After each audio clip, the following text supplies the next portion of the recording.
This is my project which mimics the stock market price levels, and here I want to illustrate how actual traders use the moving average crossover strategy to make buy and sell choices. So the white line shows the price levels and the blue line shows the 50-day moving average and the red line shows the 200 days moving average, and here we will see the bullish trend as the 50-day moving average is greater than 200-day moving average. So it should cross this soon.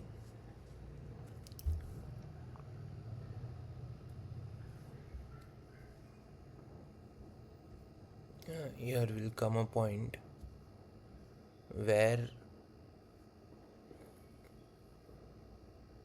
the 50-day moving average will cross over with the 200-day moving average. As you can see, it is showing a dead cross, which is a selling signal, and then as it crosses it from below, we see a golden cross, which is the buy signal. This mimics the real stock market. Now we'll going through its code.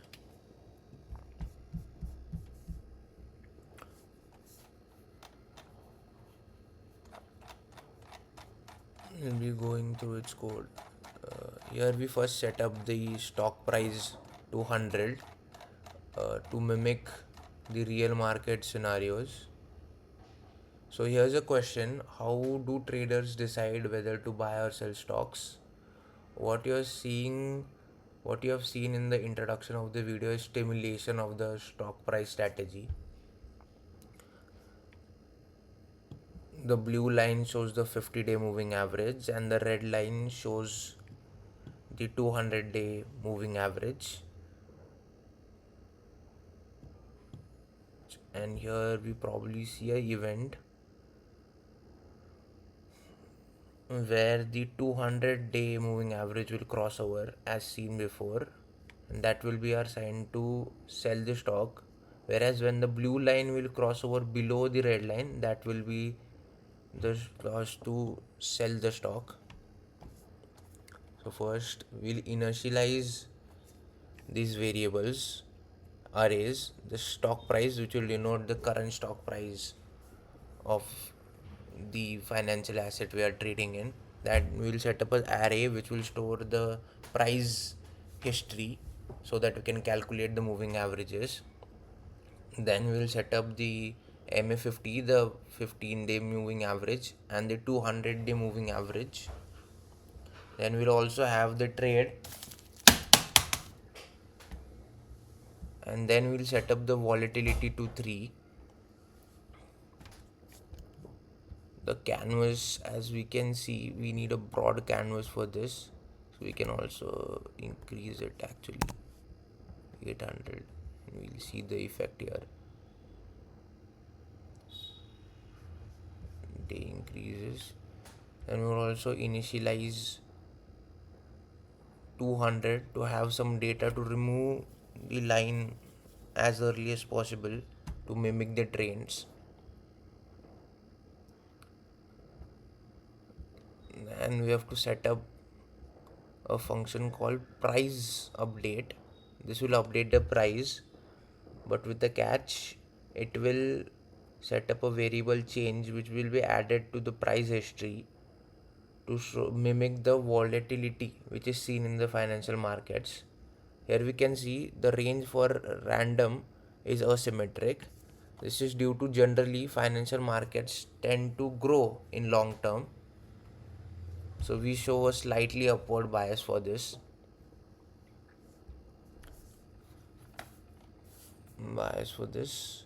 And then we also add a certain jump in the price stock if it doesn't happen randomly to mimic the real market after every 80 days, and we add this to our stock price, but we don't make sure it's not too volatile to disturb our trends. So we use the max function. We either increase it by 10, update the stock price by 10, or we add the change to the stock price, and then we save it in price history by using the push function.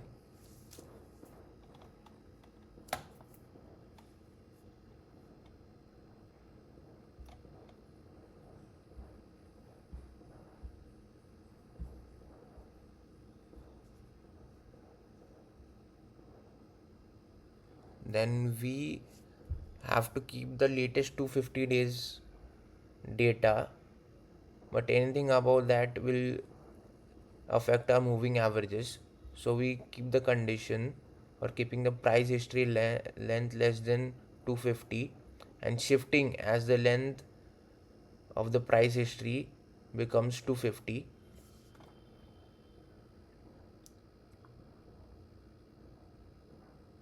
Think of it as like a conveyor belt. New data gets pushed onto one, old data falls off the other. The total length stays constant. And finally, we call those two functions. We write them next, but notice the structure here. Update the data, then analyze the data. The pattern you will see constantly in data processing. Now we have to set up the functions for calculating moving averages. And here we set up the price history and length to 50 and let the sum be 0.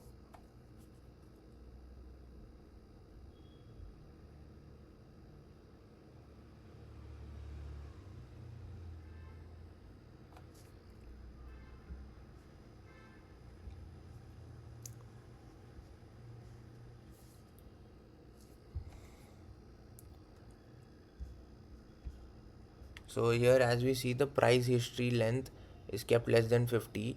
We initialize the sum to 0 and then set up the for loop where the price history length is 50.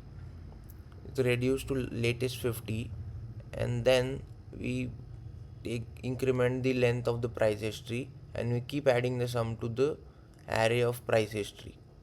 Then we push the MA function and add and keep the track of the latest 50-day moving averages.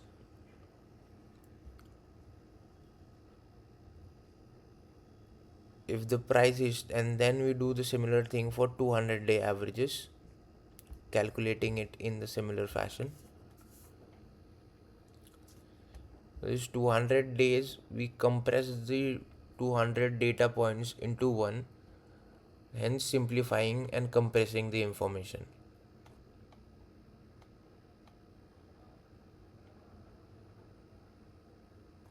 Now we have to set up a function called checking trading signals to identify whether it is a golden cross, the buy signal, or the dead cross, which is the selling signal. For that, we minimum require at least two values in each array, because we are going to compare yesterday's to today's. We can see this in this function where we compare the previous difference, the difference last day to the difference of current day. The mistake I made here previously was that I checked the if the 50-day average is greater than 200-day average and call it a buy signal, but it's wrong because that would give us signal every time single day that the 50-day is above the 200 days, and we'll get 100 of reluctant signals. So instead we use this method to simplify this. And then we move on to make the golden cross. We record it by pushing an object to trade array.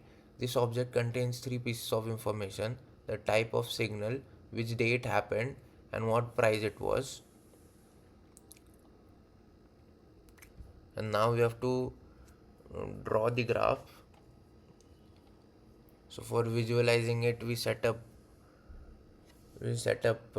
have numbers price, average days, but we need to convert those numbers into pixel on screens by coordinating mapping.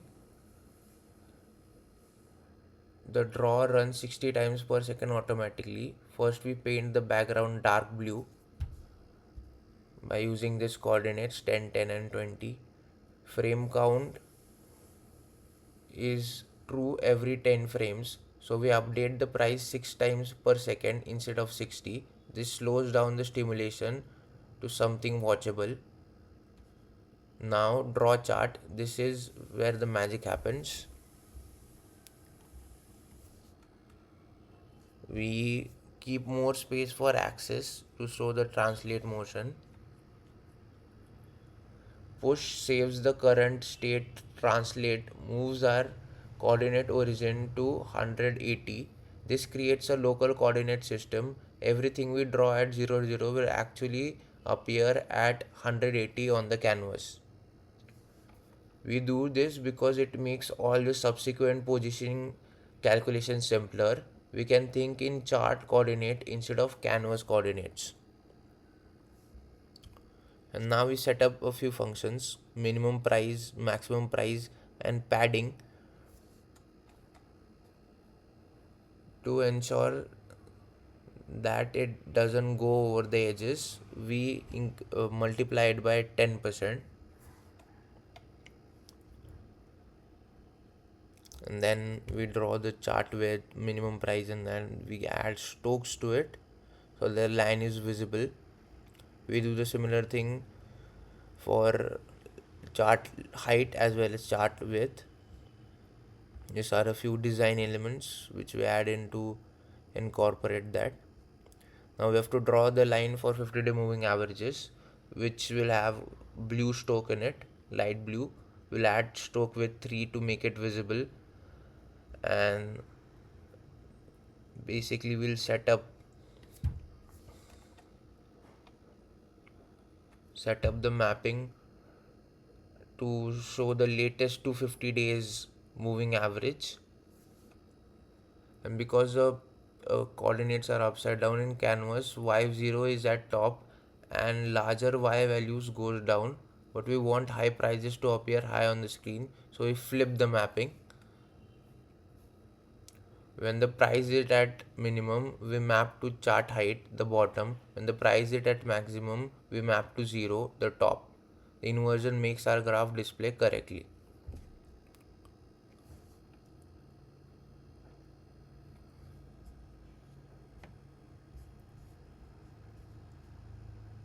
And finally, a graph is insufficient without drawing its axis.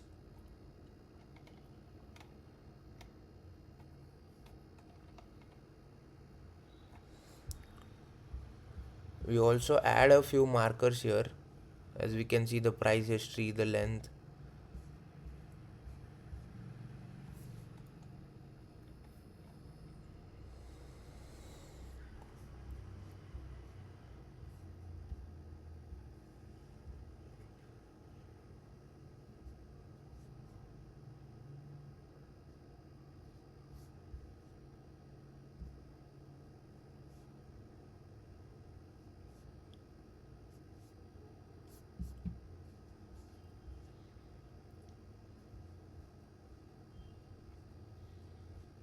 We set up the axis. A graph is not useful without the axis. A chart without axis is just abstract art. We need labels to give our data meaning. The axes are just lines, one horizontal and one bottom, one vertical on the left, but the tick marks and the labels, that where it's getting interesting. We draw 11 ticks along the axis, evenly spaced. For each tick, we calculate what value it represents using map and then display the correct value as text. On the y-axis, we show the day numbers. On the x-axis, we show the dollar number, as we can see here, the stock price and the day.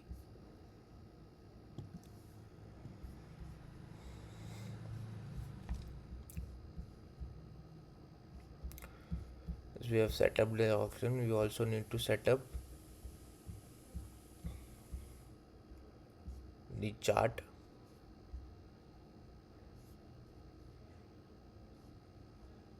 So here we need to highlight the crossovers.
find something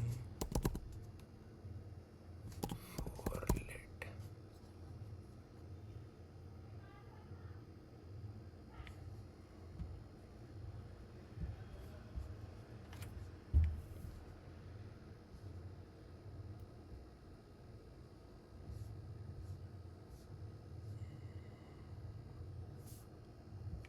So here we need to show the highlight crossovers using the minimum and the maximum price. So we show no stokes. For let the trade of trade, we set up a function trade, a variable trade, in which we see we take the latest 250 values of the price, and then we map each price using price history, and we indicate that if the price type is buy, golden crossover, and we set up the triangle which indicates the buy and sell, where x comma y plus 2 is the top point, x minus 10 and y plus 35 is the bottom left point, and x plus 10 and y plus 35 is the bottom right point. And this helps us to set up the triangle which we see in the visualization. And then we also add the text golden cross and dead cross similarly at its indicating point.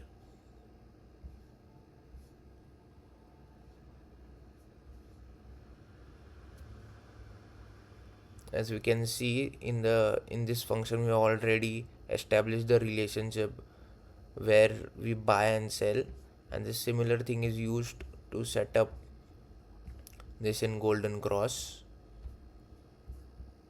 So we can see again in this stimulation, this is the golden cross buy signal. Here it was just about to meet. Here probably the 200-day average will cross above the 200, and here we can see, let's wait.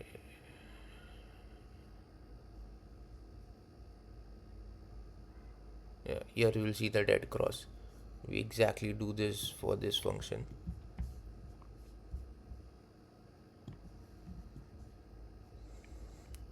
And then this crossovers.